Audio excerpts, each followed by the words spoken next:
राम राम सा। आज की कहानी का नाम है जैसा खाया अन्न वैसा बना मन। बासमती चावल बेचने वाले एक सेठ की स्टेशन मास्टर से साठगांठ हो गई। सेठ को आधी कीमत पर बासमती चावल मिलने लगा। सेठ ने सोचा कि इतना पाप हो रहा है तो कुछ धर्म कर्म भी करना चाहिए। एक दिन उसने बासमती चावल की खीर बनाई और किसी साधु बाबा को आमंत्रित कर भोजन प्रसाद लेने के लिए प्रार्थना की।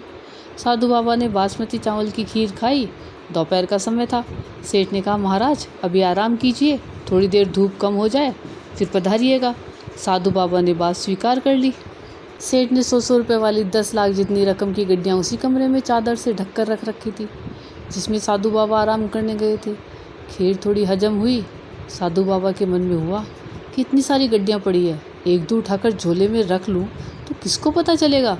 साधु बाबा ने एक गड्डी उठाकर रख ली। शाम हुई तो सेठ को आशीर्वाद देकर चल पड़े।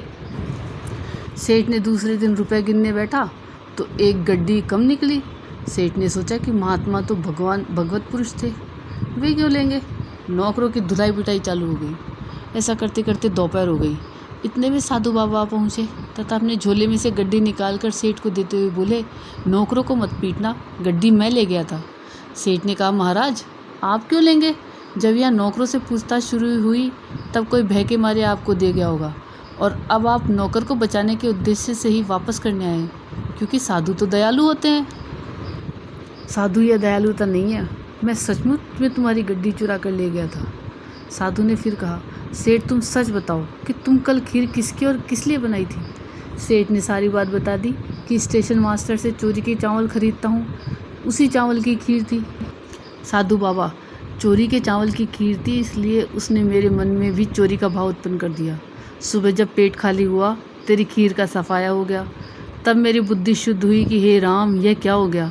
मेरे कारण बेचारे नौकरों पर न जाने क्या बीत रही होगी, इसलिए तेरे पैसे लौटाने आ गया। इसीलिए तो कहते हैं कि जैसा खाया अन्न वैसा बना मन।